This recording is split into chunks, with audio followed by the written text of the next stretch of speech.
ಜೀನಾಗೆ ಸಂಪಾದಕತ್ವದಲ್ಲಿ ಜಿಎನ್ಎಸ್ news ಸಾಗರ ಸುತ್ತದ ಆಚೆ ಈಚೆ ಶುಕ್ರವಾರದ ನ್ಯೂಸ್ ಅಪ್ಡೇಟ್ಗೆ ತಮಗೆ ಸ್ವಾಗತ.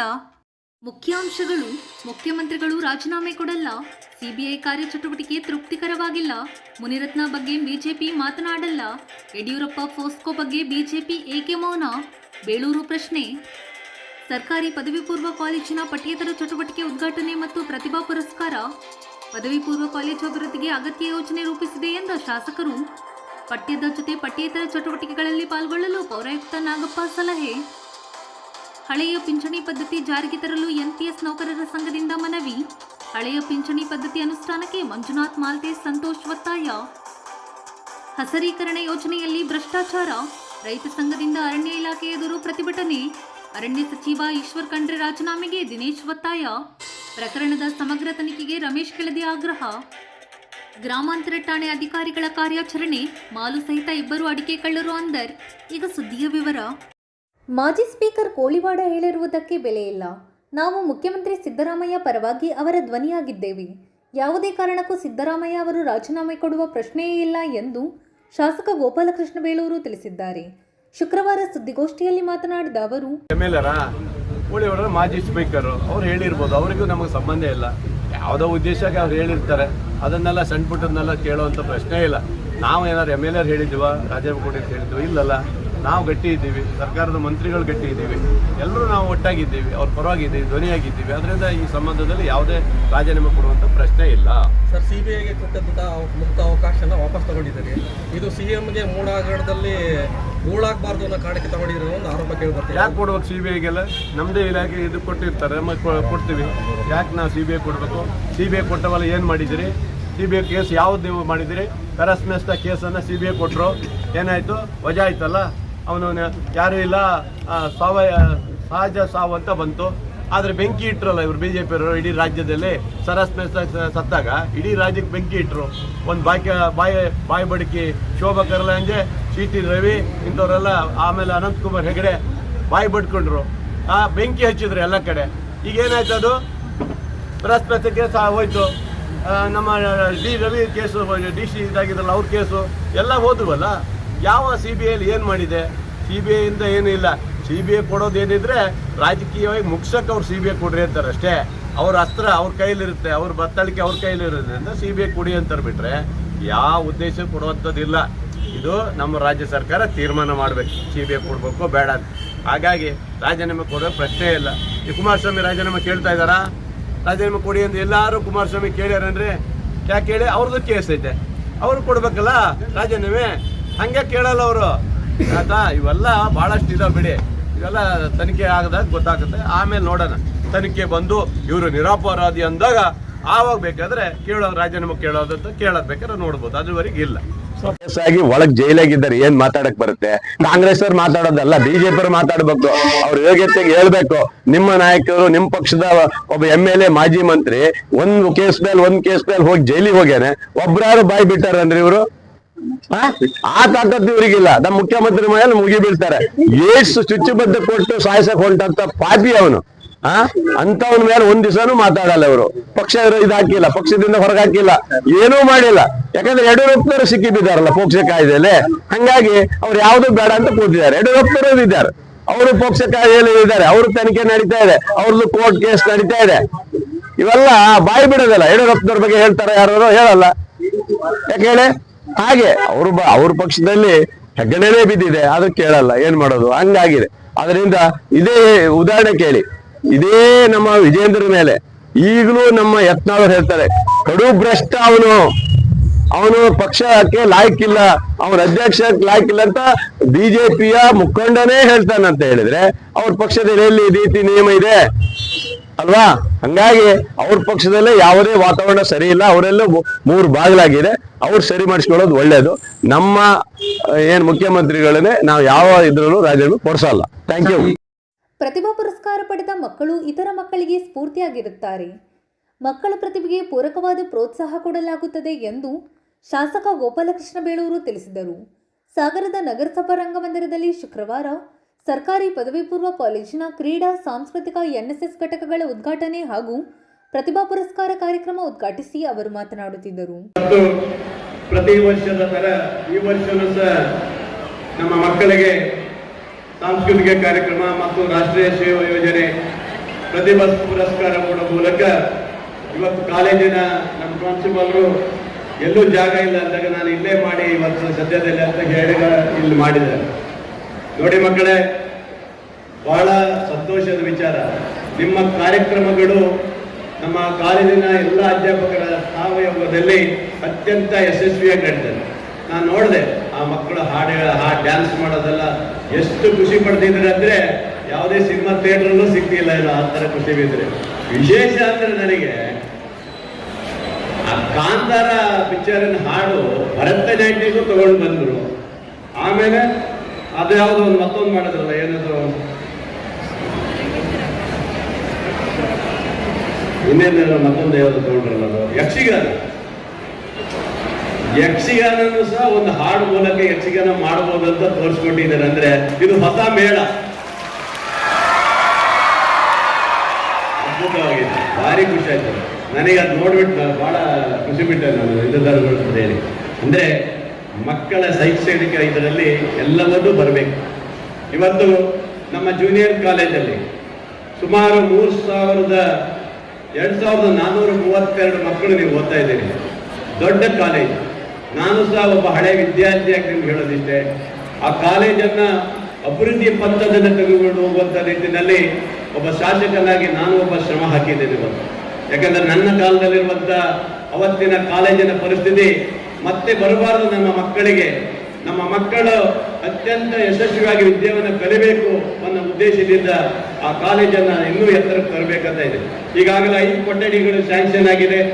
ಅದಕ್ಕೆ ರಂಗಮಂದಿರಕ್ಕೂ ಸಹ ಮಾಡ್ಲಿಕ್ಕೆ ಈಗ ಹಳೆ ಬ್ಯಾಲೆನ್ಸ್ 38 ಲಕ್ಷ ರೂಪಾಯಿ ಇದೆ. ಈಗ ಹಳೆ ಬಿಲ್ಡಿಂಗ್ ಅನ್ನೆಲ್ಲ ತೆರವುಗೊಳಿಸ್ತಾ ಇದ್ದೀನಿ. ಒಟ್ಟಲ್ಲಿ ನಮ್ಮ ಕಾಲೇಜು, ಜೂನಿಯರ್ ಕಾಲೇಜು ಸುಂದರವಾಗಿ ಕಾಣಬೇಕು. ನೀವೆಲ್ಲರೂ ಆ ಕಾಲೇಜಿಗೆ ಚೆನ್ನಾಗಿ ಬರಬೇಕನ್ನೋದೇ ನಮ್ಮ ಉದ್ದೇಶ. ಯಾವುದೇ ಸೌಲಭ್ಯ ನಿಮ್ಗೆ ವಂಚಿತ ಆಗೋದಿರೋಕ್ಕೆ ನೋಡ್ಕೊಳ್ಳೋ ಜವಾಬ್ದಾರಿ ನನ್ನ ಮಕ್ಕಳೇ. ಆದರೆ ನೀವು ನಮ್ಮ ಕಾಲೇಜಿಗೆ ಕೀರ್ತಿ ತರಬೇಕು. ಕಾಲೇಜ್ ವಿದ್ಯಾರ್ಥಿಗಳು ಯೋಚನೆ ಮಾಡಬೇಕು. ಮಕ್ಕಳೆಲ್ಲರಿಗೂ ಹೇಳ್ತೀನಿ, ಇವತ್ತು ನಾನಂತಲ್ಲ, ಯಾವುದೇ ಒಂದು ಫಂಕ್ಷನ್ ಮಾಡಿದಾಗ ಅತಿಥಿಗಳಿಗೆ ಗೌರವ ಕೊಡಬೇಕು. ನೀವು ಸೈಲೆಂಟ್ ಆಗಿರ್ಬೇಕು. ಯಾವತ್ತು ನಿಮ್ಮ ಮಾತುಗಳು ಯಾವತ್ತೂ ಇರುತ್ತೆ. ಕಾಲೇಜಲ್ಲಿ ಹೋದಾಗ ಸ್ನೇಹಿತರ ಜೊತೆ ಮಾತಿರುತ್ತೆ, ಅವಾಗ ಇರುತ್ತೆ, ಅದು ಇರುತ್ತೆ, ಎಲ್ಲ ಇರುತ್ತೆ. ಆದರೆ ಕಾಲೇಜಿನ ಫಂಕ್ಷನ್ ಬಂದಾಗ ಇವತ್ತು ಇಲ್ಲಿ ಇಷ್ಟೊಂದು ಜನ ವೇದಿಕೆಯಲ್ಲಿ ಕೂತಂಥವರಿಗೆ ನೀವು ಗೌರವ ಕೊಡುವಂಥ ಕೆಲಸ ನೀವು ಮಾಡಬೇಕು. ಹಾಗಾಗಿ ನೀವು ಚೆನ್ನಾಗಿ ಓದಿ, ಎಲ್ಲ ಸಾಂಸ್ಕೃತಿಕ ಕಾರ್ಯಕ್ರಮಗಳಲ್ಲಿ ಭಾಗವಹಿಸಿದ್ದೀರಿ. ಕ್ರೀಡೆಯಲ್ಲಿ ಅತ್ಯಂತ ತುಂಬಾ ಎತ್ತರಕ್ಕೆ ನಮ್ಮ ಕಾಲೇಜ್ ಇದೆ. ಎಲ್ಲ ರಂಗದಲ್ಲೂ ಸಹ ನಮ್ಮ ವಿದ್ಯಾರ್ಥಿಗಳು ಪಾರ್ಟಿಸಿಪೇಟ್ ಮಾಡ್ತಾರೆ ಅಂದಾಗ ನಾವು ಖುಷಿ ಪಡಬೇಕು.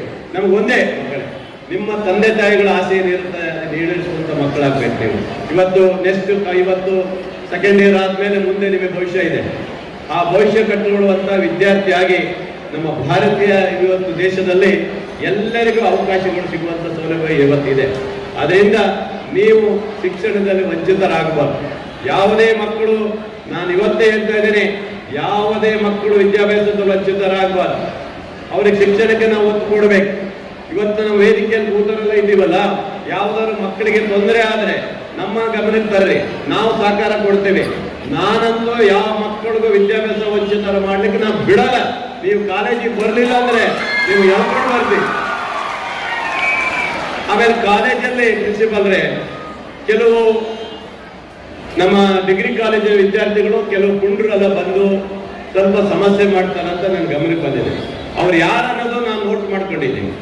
ಆದರೆ ಮಕ್ಕಳಂತ ಸುಮ್ಮನೆ ಬಿಟ್ಟಿದ್ದೀನಿ. ಇಲ್ಲಾಂದ್ರೆ ಇವತ್ತು ಅವ್ರನ್ನ ಜೈಲಿಗೆ ಕಳಿಸ್ಬೋದಂತ ಅವಕಾಶಗಳು ಇದಾವೆ, ನೆನ್ಪಿಡ್ಕೊಳ್ಳಿ. ಆದರೆ ಆ ಮಕ್ಕಳು ತಪ್ಪು ಮಾಡಿದ್ನ ನಾವು ಸ್ವಲ್ಪ ಕ್ಷಮಿಸಿದ್ದೀವಿ. ಇನ್ನು ಮುಂದೆ ಆ ಥರ ಆಗಬಾರ್ದು. ನಮ್ಮ ವಿದ್ಯಾರ್ಥಿಗಳು ಸಹ ಅವ್ರ ಜೊತೆಗೆ ಏನಾದ್ರು ಸೇರ್ಕೊಂಡ್ರೆ ಆಮೇಲೆ ನಾವು ಮುಂದೆ ಕ್ರಮ ತಗೊಳ್ತೇವೆ. ಮಕ್ಕಳೇ, ನಿಮ್ಮ ವಿದ್ಯಾಭ್ಯಾಸಕ್ಕೆ ಬಂದಂಥವ್ರು ವಿದ್ಯಾಭ್ಯಾಸ ಮಾಡಿ, ನಿಮ್ಮ ಚಟುವಟಿಕೆಗಳನ್ನು ಹೊರಗಡೆ ಏನು ಮಾಡ್ಲಿಕ್ಕೆ ಹೋಗಬೇಡಿ. ನಾನು ಪೊಲೀಸು DSP ಅವರಿಗೆ ಹೇಳಿದ್ದೀನಿ ಈಗಾಗಲೇ. ಯಾವುದೇ ವಿದ್ಯಾರ್ಥಿಗಳು ಹೊರಗಡೆ ಬೇರೆಯವರು ಯಾರು ಇದ್ರು ಸಹ ಅವ್ರಿಗೆ ಬಿಡಬೇಡಿ ಅಂತ ಹೇಳಿದ್ದೀನಿ. ಅಲ್ಲಿ ಒಂದು ವ್ಯಾನ್ ಹಾಕ್ಲಿಕ್ಕೂ ಹೇಳಿದ್ದೀನಿ, ಪೊಲೀಸ್ ಜೀಪ್ ಹಾಕ್ಲಿಕ್ಕೂ ಹೇಳಿದ್ದೀನಿ. ಅಂತ ಚಟುವಟಿಕೆ ಆಗಬಾರ್ದು. ಕಾಲೇಜಲ್ಲಿ ಶಿಸ್ತು ನಿಯಮದಿಂದ ಇರಬೇಕು. ನಿಮ್ಮ ಭವಿಷ್ಯನ ಕಾಣಿ. ಅಲ್ಲೊಂದು ಬಾಕ್ಸ್ ಇಟ್ಬೇಡಿ. ಯಾರು ಕಂಪ್ಲೇಂಟ್ ಬಾಕ್ಸ್ ಪ್ರಿನ್ಸಿಪಲ್ ಇಲ್ಲೇನಾದ್ರು ತಪ್ಪಿದ್ರೆ ವಿದ್ಯಾರ್ಥಿಗಳು ಆ ಕಂಪ್ಲೇಂಟ್ ಬಾಕ್ಸ್ ಅಲ್ಲಿ ಹಾಕಿದ್ರೆ ನನ್ನ ಗಮನಕ್ಕೆ ತಂದ್ರೆ ಅವರಿಗೆ ನಾನು ಕಾಚಾರ ಬಿಡಿಸ್ಬಿಡ್ತೇನೆ, ಬಿಡೋದಿಲ್ಲ ನಾನು. ಯಾಕಂದ್ರೆ ಒಂದ್ಸರಿ ವಾರ್ನಿಂಗ್ ಕೊಡ್ತೇನೆ, ಎರಡನೇ ಸಾರಿ ಕೊಡಕ್ ಹೋಗೋದಿಲ್ಲ. ಈಗಾಗಲೇ ನಾನು ಕೊಟ್ಟಿದ್ದೇನೆ. ಯಾರು ಡಿಗ್ರಿ ಕಾಲೇಜಿಂದ ಬಂದವರು ನನಗೆ ಗೊತ್ತು, ಹಳೆ ವಿದ್ಯಾರ್ಥಿಗಳು ಕೆಲವರು ಗೊತ್ತು, ಪೇಟೆಯವರು ಯಾರು ಬಂದಿದ್ರು ನನಗೆ ಗೊತ್ತು. ಸುತ್ತಮುತ್ತ ಆ ತರ ಘಟನೆಗಳಾಗಬಾರ್ದು. ವಿದ್ಯಾರ್ಥಿ ಜೀವನದಲ್ಲಿ ವಿದ್ಯಾಭ್ಯಾಸಕ್ಕೆ ಯಾರು ಅಡಚಣೆ ಹಾಕಿದರೆ ನಾನು ಮಾತ್ರ ಸುಮ್ಮನೆ ಇರೋದಲ್ಲ. ಇವತ್ತೇ ಹೇಳ್ತಾ ಇದ್ದೇನೆ, ನಮ್ಮ ಮಕ್ಕಳು ವಿದ್ಯಾಭ್ಯಾಸ ಮಾಡ್ಬೇಕು, ಅವ್ರ ತಂದೆ ತಾಯಿಗಳಿಗೆ ಹೆಸರು ತರಬೇಕು, ನಮ್ಮ ಕಾಲೇಜಿಗೆ ಹೆಸರು ತರಬೇಕು. ಅಷ್ಟೇ. ನಿಮಗೆ ಓದೋದಕ್ಕೆ ಏನ್ ಸೌಕರ್ಯ ಬೇಕು ಅವೆಲ್ಲ ನಾನು ಮಾಡಿಕೊಡ್ತೇನೆ. ನೀವು ಚೆನ್ನಾಗಿ ಓದ್ರಿ, ಕುಣಿರಿ, ಕುಪ್ಪಳಿಸ್ರಿ, ನಿಮ್ದೇ ಹಬ್ಬ, ನಿಮ್ದೇ ಹವ ಇವತ್ತು. ಅದಕ್ಕೆ ಬಹಳ ಖುಷಿ ಆಗುತ್ತೆ. ಆ ತರ ಇರ್ಬೇಕು. ನಮ್ಮ ಮಕ್ಕಳು ಉತ್ತಮವಾದಂಥ ವಿದ್ಯಾರ್ಥಿಗಳಾಗಬೇಕು ಅನ್ನೋದು ನನ್ನ ಭವಿಷ್ಯದಲ್ಲಿ ಒಳ್ಳೇದಾಗಬೇಕು ಅನ್ನೋದು ನಮ್ಮ ಆಸೆ ಇದೆ. ಹಾಗಾಗಿ ಸೌಲಭ್ಯ ಕೊರತೆ ಮಾಡೋದಿಲ್ಲ, ಎಲ್ಲ ಸೌಲಭ್ಯಗಳನ್ನು ಕೊಡ್ತೇನೆ. ಈಗಾಗಲೇ ಅದರ ಮುಂದ್ಗಡೆ ಒಂದು ರಂಗಮಂದಿರಕ್ಕೆ 40 ಲಕ್ಷ ರೂಪಾಯಿ ಇಟ್ಟಿದ್ದೆ ನಾಗಪ್ಪ. ಆ ಕೆಲಸ ಶುರು ಮಾಡಬೇಕು. ಆ ರಂಗಮಂದಿರದಲ್ಲಿ ವಿದ್ಯಾರ್ಥಿಗಳಿಗೆ ಸ್ಪೋರ್ಟ್ಸ್ ಆದಂಥ ಸಂದರ್ಭದಲ್ಲಿ ಡ್ರೆಸ್ ಚೇಂಜ್ ಮಾಡೋಕ್ಕೆ ಬಾತ್ರೂಮ್ ಎಲ್ಲ ಇರಬೇಕಲ್ಲಿ, ಎಲ್ಲ ಮೂಲ ಸೌಕರ್ಯಗಳು ಕೊಡಬೇಕಾಗಿ ನಿಮ್ಮ ಕಾಲೇಜು ಮುಂದ್ಗಡೆ 40 ಲಕ್ಷ ರೂಪಾಯಿ ರಂಗಮಂದಿರವನ್ನು ಸಹ ಕೊಡ್ತಾ ಇದ್ದೀನಿ. ಅಲ್ಲಿ ಏನಾದ್ರು ನೀವು ಕಾರ್ಯಕ್ರಮ ಮಾಡೋದಾದ್ರೆ ಅಲ್ಲಿ ಮಾಡ್ಬೋದು, ಮುಂದೆ ಮಾಡ್ಬೋದು, ಎಲ್ಲ ವ್ಯವಸ್ಥೆ ಯಾವುದೇ ಕೆಳಗೆ ಇಲ್ಲ. ಹಾಗಾಗಿ ನಮ್ಮ ಕಾಲೇಜಿನ ಎಲ್ಲ ಶಿಕ್ಷಕರು ಬಂದಿರೋ ಉತ್ತಮವಾದಂಥ ರಿಸಲ್ಟ್ ಕೊಡ್ತಾ ಇದ್ದಾರೆ. ಇನ್ನೂ ಒಂದು ಸ್ವಲ್ಪ ಒತ್ತು ಕೊಟ್ಟರೆ ಇನ್ನೂ ನಮ್ಗೆ ಖುಷಿ ಆಗಿದೆ. ನಮಗೇನು ಖುಷಿನೇ, ನೀವು ಎಷ್ಟು ಕೊಟ್ಟರು ನಮ್ಗೆ ಖುಷಿನೇ. ಯಾಕಂದ್ರೆ ಸರ್ಕಾರಿ ಶಾಲೆಯ ಪ್ರೌಢಶಾಲೆಯಲ್ಲಿ 24 ಶಾಲೆ 100% ಅನ್ನು ಕೊಟ್ಟಿದ್ದಾರೆ. ನಮ್ಮ ತಾಲೂಕಿನ ಸರ್ಕಾರಿ ಪ್ರೌಢಶಾಲೆಯಲ್ಲಿ 24 ಹೈಸ್ಕೂಲ್ನಲ್ಲಿ 100% ಕೊಟ್ಟಿದ್ದಾರೆ. ಅಂದ್ರೆ ನಮ್ಮ ಶಿಕ್ಷಕರ ಸಾಧನೆ ಎಷ್ಟಿದೆ ಅಂತ ಯೋಚನೆ ಮಾಡಬೇಕು. ಸರ್ಕಾರದ ಶಾಲೆ ಪೌರಾಯುಕ್ತ ಎಚ್.ಕೆ. ನಾಗಪ್ಪ ಮಾತನಾಡಿ, ನಮ್ಮ ಮಕ್ಕಳ ಜೊತೆಗೆ ವಿದ್ಯಾರ್ಥಿಗಳ ಜೊತೆಗೆ ಹಂಚ್ಕೋಬೇಕು ಅಂತೇಳಿ ಮನೆ ನ್ಯಾಯಾಧೀಶರ ಅನುಮತಿ ಪಡ್ಕೊಂಡು ನಾವು ಈ ಕಾರ್ಯಕ್ರಮ ಬಂದಿದ್ದೀವಿ. ಮನ್ನ ವಿದ್ಯಾರ್ಥಿನಿಯರೇ ಇಷ್ಟೇ ಎಲ್ಲದನ್ನು ಹೇಳಿದ್ದಾರೆ. ತಾವುಗಳು ಇವತ್ತು ಎಲ್ಲ ಕ್ಷೇತ್ರಗಳಲ್ಲೂ ತುಂಬ ಸ್ಪರ್ಧೆ ಇದೆ, ಸ್ಪರ್ಧಾತ್ಮಕವಾದ ವಾತಾವರಣ ಇದೆ. ಆದರೂ ಈ ಒಂದು ಶಿಕ್ಷಣದಲ್ಲಿ ನಮ್ಮ ಸರ್ಕಾರಿ ಶಿಕ್ಷಣ ಮತ್ತು ವ್ಯವಸ್ಥೆ ಖಾಸಗಿ ವ್ಯವಸ್ಥೆಯಲ್ಲಿ ಕ್ಷಮೆ ಇರಲಿ, ನನ್ನ ಮಕ್ಕಳು ಖಾಸಗಿಯಲ್ಲಿ ಓದ್ತಾ ಇದ್ದಾರೆ. ಆದರೆ ನಾನು ಈ ನಿಮ್ಮ ಕಾಲೇಜಿನ ಹಿರಿಯ ವಿದ್ಯಾರ್ಥಿನಿ ಸಹೋದರ. ಆದರೆ ಇಂಥ ಒಂದು ಸ್ಪರ್ಧಾತ್ಮಕ ಟೈಮ್ನಲ್ಲಿ ನಮ್ಮ ಉಪನ್ಯಾಸಕ ತಂಡದವರು ನಿಮಗೆ ಶಿಕ್ಷಣ ಕ್ಷೇತ್ರದಲ್ಲಿ ಮುಂದೆ ತರಬೇಕು, ನಮ್ಮ ಸರ್ಕಾರಿ ಇದ್ರ ಆದರೂ ಸಹ ನಾವು ಒಂದು ಗೌರವ ತಂದುಕೊಡ್ಬೇಕು ನಮ್ಮ ಸಮಾಜದಲ್ಲಿ ಅಂತ ಹೇಳಿ ನಮ್ಮ ಸರ್ಕಾರಿ ಶಾಲೆಗಳ ಘನತೆಯನ್ನು ಹೆಚ್ಚಿಸಬೇಕಂತ ಓಡಾಡ್ತಾ ಇದ್ದಾರೆ. ತಾವು ದಯಮಾಡಿ ತಮ್ಮ ಗುರುಗಳಿಗೆ ಗೌರವವನ್ನು ಕೊಟ್ಟು, ನೀವು ಯಾವ ಗುರುಗಳಿಗೆ ಗೌರವ ಕೊಟ್ಟು ನೀವು ಪ್ರೀತಿಯಿಂದ ಪಾಠವನ್ನು ಕೇಳ್ತೀರೋ ಅದರಿಂದ ಮಾತ್ರ ಅವ್ರು ಹೇಳಿದಂಥ ಪಾಠ ನಿಮ್ಮ ತಲೆಗೆ ಹೋಗುತ್ತೆ. ನೀವು ಯಾವುದಾದ್ರು ಒಬ್ಬ ಲೆಕ್ಚರ್ ಬಗ್ಗೆ ನಿಮಗೆ ಎಲ್ಲರೂ ಒಂದು ಸಣ್ಣ ಇಲ್ಲ ಇವರೆಂಥ ಪಾಠ ಮಾಡ್ತಾರೆ ಅನ್ನೋ ರೀತಿ ಇದ್ದುಬಿಟ್ರೆ ಅವ್ರು ಎಷ್ಟೇ ಉತ್ಕೃಷ್ಟವಾದ ಪಾಠವನ್ನು ಮಾಡಿದ್ರು ನೀವು ಕೇಳೋಕ್ಕಾಗಲ್ಲ. ಆ ಒಂದು ನಿಮ್ಮ ಮೈಂಡ್ ಸೆಟ್ನ ಚೇಂಜ್ ಮಾಡ್ಕೊಳ್ಳಿ. ಹಾಗೆಯೇ ಒಂದು ಮುಂಚೆ ನೀವೆಲ್ಲ ಕೇಳ್ತಾ ಇದ್ರಿ student life is golden life ಅಂತ. ಅದು ಆ್ಯಕ್ಚುಲಿ ಅದಲ್ಲ, ತಪ್ಪು ಕಲ್ಪನೆ. ಅದು student life is golden the life ಅಂತ. ಶಿಕ್ಷಣದ ಅವಧಿ ಇದೆಯಲ್ಲ ನಮ್ಮ ಜೀವನವನ್ನು ಬಂಗಾರ ಮಾಡ್ತಾರೆ ಅನ್ನೋದು ಅದರಿಂದ ಮೂಲ ಅರ್ಥ. ಆದರೆ ಜನ ಹೇಳ್ತಾ ಏನು ಮಾಡ್ತಾ ಇದ್ದಾರೆ, golden life is student life is golden life. No, that is golden. Student life is golden the life. ನಿಮ್ಮ ಜೀವನ ಬಂಗಾರ ಆಗಬೇಕಾದ್ರೆ ಅದರಲ್ಲೂ ಈ PUC 2 ವರ್ಷದ ಅವಧಿ ಇದೆಯಲ್ಲ, ಇದೇ ನಿಮ್ಮ ಮುಂದಿನ ವೃತ್ತಿ ಬದುಕನ್ನು ನಿರೂಪಣೆ ಮಾಡ್ತಕ್ಕಂಥದ್ದು. ಈ 2 ವರ್ಷ ನೀವು ಕಷ್ಟಪಟ್ಟರೆ ಯಾವ ಒಂದು ರೆಕಮೆಂಡೇಷನು ಪ್ರಜೆಷನ್ ನಿಮ್ಗೆ ಅಗತ್ಯ ಇರಲ್ಲ. ದಯಮಾಡಿ ಆ ಪ್ರಯತ್ನ ಮಾಡಿ. ಇನ್ನೊಂದು ನಾನು ಕಮಿಷನರಾಗಿ ಹೇಳಲೇಬೇಕಾಗಿದ್ದಂಥ ವಿಚಾರ ಸರ್, ಏನು ನಮ್ಮ ನಗರದಲ್ಲಿ ಈ ಬೀದಿ ಬದಿ ವ್ಯಾಪಾರಗಳು ನಡೀತಾ ಇದೆ. ಎಲ್ಲಿ ನೋಡಿದ್ರು ನಮ್ಮ ಜೂನಿಯರ್ ಕಾಲೇಜ್ ಹತ್ರ ಒಂದು ಅಂಗಡಿ ಇರೋದೀಗ 11 ಅಂಗಡಿ ಆಗಿದೆ. ಸುಮಾರು 11 ಗಂಟೆ ಅವರು 4 ಗಂಟೆಗೆ ಓಪನ್ ಮಾಡ್ತಾರೆ, 11 ಗಂಟೆಗೆ ಓಪನ್ ಮಾಡ್ತಾರೆ.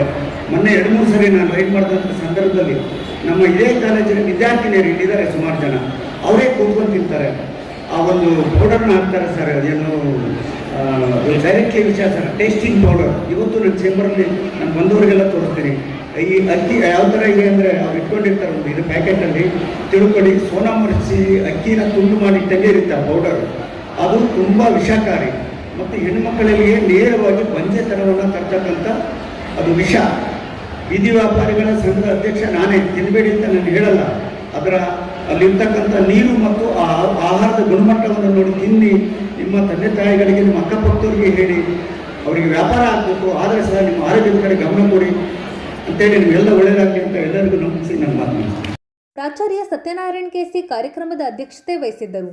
ವೇದಿಕೆಯಲ್ಲಿ ಇಂದುಧರಗೌಡ, ರವೀಂದ್ರ ಕೆವಿ, ಪರಮೇಶ್ವರಪ್ಪ ಜಿ, ಲಲಿತಮ್ಮ, ಗಣಪತಿ ಮಂಡಗಳಲೆ, ರವಿಲಿಂಗನಮಕ್ಕಿ, ಭವ್ಯ, ಬಸವರಾಜ್, ಉಮೇಶ್ ಸೂರನಗದ್ದೆ ಇನ್ನಿತರರು ಹಾಜರಿದ್ದರು. ರಮಾ ಮತ್ತು ಸಂಗಡಿಗರು ಪ್ರಾರ್ಥಿಸಿದರು. ಮಂಜಪ್ಪ ಪಿ ಸ್ವಾಗತಿಸಿದರು. ಸೀತಾರಾಮ್ ಪಟಗಾರ್ ವಂದಿಸಿದರು. ಡಾಕ್ಟರ್ ಕೆಎಸ್ ದೇವೇಂದ್ರಪ್ಪ ಕಾರ್ಯಕ್ರಮ ನಿರೂಪಿಸಿದರು. ರಾಜ್ಯ ಸರ್ಕಾರ ಹೊಸ ಪಿಂಚಣಿ ಪದ್ಧತಿಯನ್ನು ರದ್ದುಪಡಿಸಿ ಹಳೆ ಪಿಂಚಣಿ ಯೋಜನೆಯನ್ನು ಜಾರಿಗೊಳಿಸುವಂತೆ ಒತ್ತಾಯಿಸಿ ಗುರುವಾರ ಕರ್ನಾಟಕ ರಾಜ್ಯ ಸರ್ಕಾರಿ ಎನ್ಪಿಎಸ್ ನೌಕರರ ಸಂಘದ ತಾಲೂಕು ಶಾಖೆ ವತಿಯಿಂದ ತಹಶೀಲ್ದಾರ್ ಕಚೇರಿ ಎದುರು ಪ್ರತಿಭಟನೆ ನಡೆಸಿ ಮನವಿ ಸಲ್ಲಿಸಲಾಯಿತು.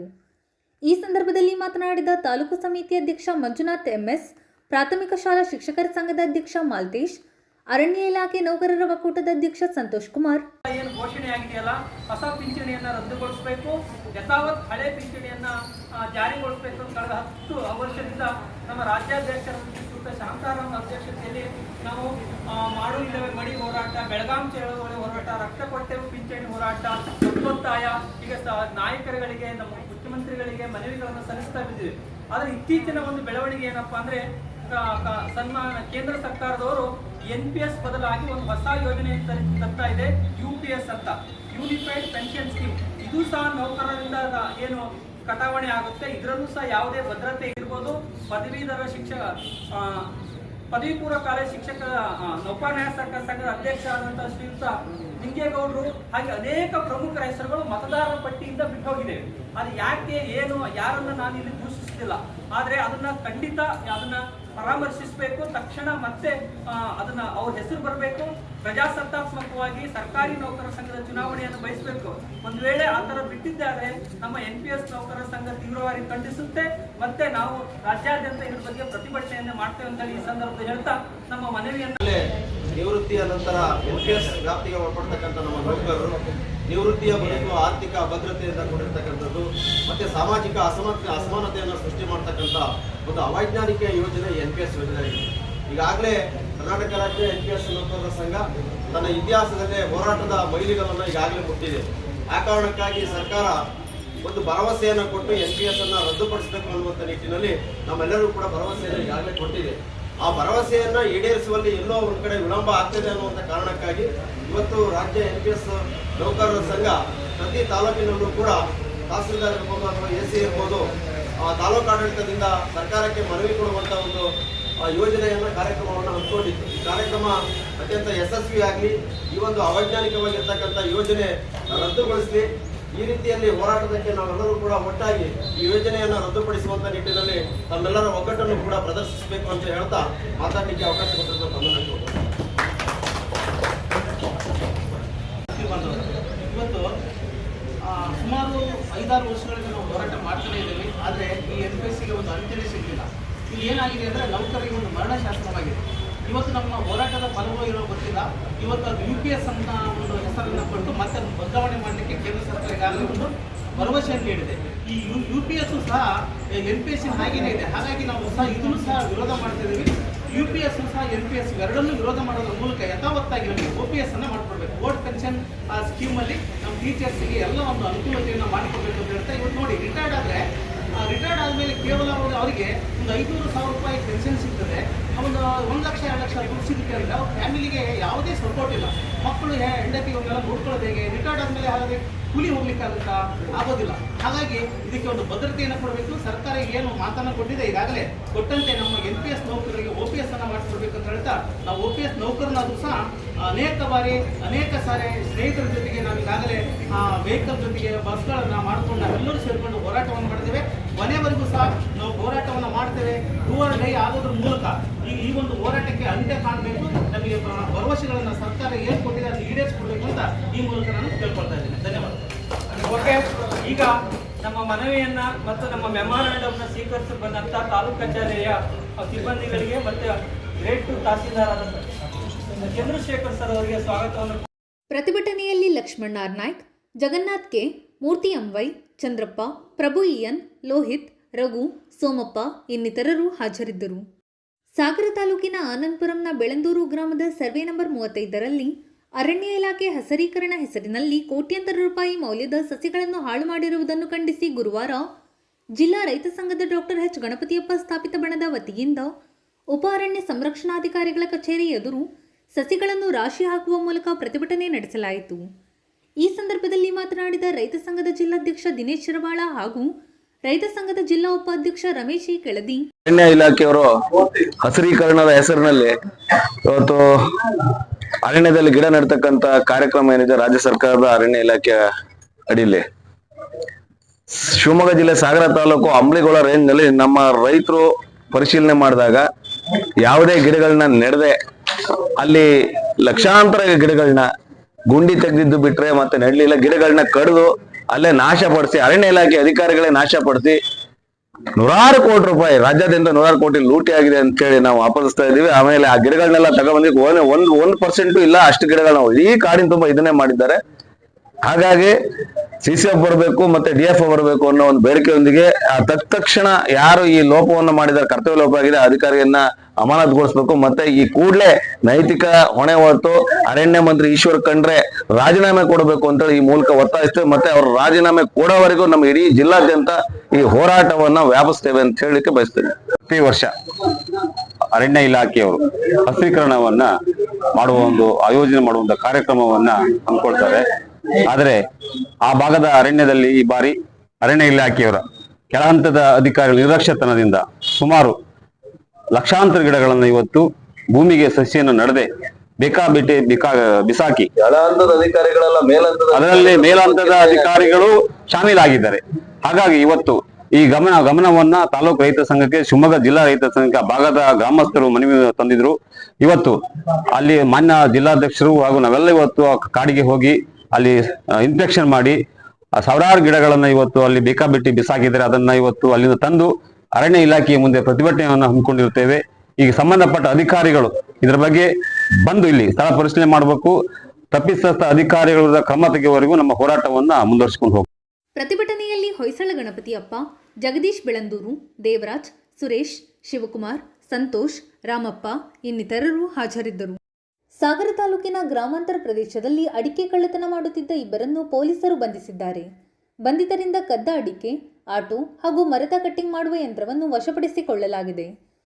ಸಾಗರ ತಾಲೂಕಿನ ಗ್ರಾಮಾಂತರ ಪ್ರದೇಶದಲ್ಲಿ 2023 ಮತ್ತು 2024ನೇ ಸಾಲಿನಲ್ಲಿ 2 ಅಡಿಕೆ ಕಳವು ಪ್ರಕರಣ ದಾಖಲಾಗಿತ್ತು. ಪ್ರಕರಣಕ್ಕೆ ಸಂಬಂಧಪಟ್ಟಂತೆ ನಾಗರಾಜ್ ಅಲಿಯಾಸ್ ಕರಡಿ ಮತ್ತು ರಾಘವೇಂದ್ರ ಅಲಿಯಾಸ್ ರೊಡ್ಡಿ ಎಂಬುವವರನ್ನು ವಶಕ್ಕೆ ಪಡೆದು ವಿಚಾರಣೆ ನಡೆಸಿದಾಗ ಅಡಿಕೆ ಕಳ್ಳತನ ಮಾಡಿರುವುದು ಬೆಳಕಿಗೆ ಬಂದಿದೆ. ಬಂಧಿತರಿಂದ 1.5 ಲಕ್ಷ ರೂಪಾಯಿ ಮೌಲ್ಯದ ಚಾಲಿ ಅಡಿಕೆ ಸಾಗಾಣಿಕೆ ಮಾಡಲು ಬಳಸಿಕೊಂಡಿದ್ದ 1 ಲಕ್ಷ ರೂಪಾಯಿ ಮೌಲ್ಯದ ಆಟೋ, 10,000 ರೂಪಾಯಿ ಮೌಲ್ಯದ ದ್ವಿಚಕ್ರ ವಾಹನ ಹಾಗೂ ಮರ ಕೊಯ್ಯುವ ಯಂತ್ರವನ್ನು ವಶಕ್ಕೆ ಪಡೆಯಲಾಗಿದೆ. ಡಿವೈಎಸ್ಪಿ ಗೋಪಾಲಕೃಷ್ಣ ಟಿ ನಾಯ್ಕ್ ಅವರ ಮಾರ್ಗದರ್ಶನದಲ್ಲಿ ನಡೆದ ಕಾರ್ಯಾಚರಣೆಯಲ್ಲಿ ಸಿಪಿಐ ಮಹಾಬಲೇಶ್ವರ್ ನಾಯ್ಕ್, PSI ಸಿದ್ದರಾಮಪ್ಪ, ಸಿಬ್ಬಂದಿಗಳಾದ ಫೈರೋಜ್ ಅಹಮದ್, ನಂದೀಶ್, ರವಿಕುಮಾರ್, ಪ್ರವೀಣ್ ಕುಮಾರ್, ಚಾಲಕ ಗಿರೀಶ್, ತಾಂತ್ರಿಕ ಸಿಬ್ಬಂದಿಗಳಾದ ಇಂದ್ರೇಶ್, ಗುರುರಾಜ್, ವಿಜಯಕುಮಾರ್ ಇನ್ನಿತರರು ಪಾಲ್ಗೊಂಡಿದ್ದರು. ಈ ಕುರಿತು ಮಾಹಿತಿ ನೀಡಿದ ಡಿವೈಎಸ್ಪಿ ಗೋಪಾಲಕೃಷ್ಣ ಟಿ ನಾಯ್ಕ್, ಸಾಗರ ಗ್ರಾಮಾಂತರ ಠಾಣಾ ವ್ಯಾಪ್ತಿ ಮತ್ತು ಆನಂದಪುರ ಕಾರ್ಗಲ್ ಠಾಣೆ ಮತ್ತು ನಗರ ಠಾಣಾ ವ್ಯಾಪ್ತಿಯಲ್ಲಿ ಹೋದ ವರ್ಷ ಸುಮಾರು ಒಂದು 8 ತಿಂಗಳಿಂದ ಸಾಕಷ್ಟು ಅಡಿಕೆ ಕಳವು ಪ್ರಕರಣಗಳು ದಾಖಲಾಗಿತ್ತು. ಅದೆಲ್ಲವನ್ನ ಪತ್ತೆ ಹಚ್ಚಿದ್ವಿ. ಸುಮಾರು ಶಿಕಾರಿಪುರ ಮೂಲದ ಗ್ಯಾಂಗನ್ನ ಹಿಡಿದು ಇತ್ತೀಚೆಗೆ ಮತ್ತೆ 2-3 ಪ್ರಕರಣಗಳು ದಾಖಲಾಗಿದ್ವು. ಅದರ ಜಾಡನ್ನ ಅನುಸರಿಸಿದ ನಮ್ಮ ಗ್ರಾಮಾಂತರ ಪೊಲೀಸ್ ಠಾಣೆಯ ಕ್ರೈಮ್ ಸಿಬ್ಬಂದಿಗಳು ಮುತುವರ್ಜಿ ವಹಿಸಿ ಈಗ ಇನ್ನೊಂದು ಗ್ಯಾಂಗ್ ಅನ್ನ ಹಿಡಿದಿದ್ದಾರೆ. ಅವರಿಂದ ಈಗಾಗಲೇ 3 ಪ್ರಕರಣಗಳನ್ನ ಬೇಯಿಸಿದ್ದಾರೆ. ಈ ಆರೋಪಿಗಳು ಮುಖ್ಯವಾಗಿ ಬಹಳ ಸಣ್ಣ ಪ್ರಮಾಣದಲ್ಲಿ ಎಲ್ಲಿ ಒಂಟಿ ಮನೆ ಇದೆ, ಯಾರು ಜನ ಮನೇಲಿ ಇಲ್ಲ ಅದನ್ನು ಹುಡುಕೊಂಡು ಮನೇಲಿದ್ದಂತ ಚಿಕ್ಕ ಪುಟ್ಟ ಪಾತ್ರೆಗಳು, ಆಮೇಲೆ ಗ್ಯಾಸ್ ಸಿಲಿಂಡರ್ ಹಾಗೂ ಈ ಕೆಲವೊಂದು ಗೃಹೋಪಯೋಗಿ ವಸ್ತುಗಳನ್ನು ಅಡಿಕೆಯನ್ನು ಕಳವು ಮಾಡ್ತಾ ಇದ್ರು.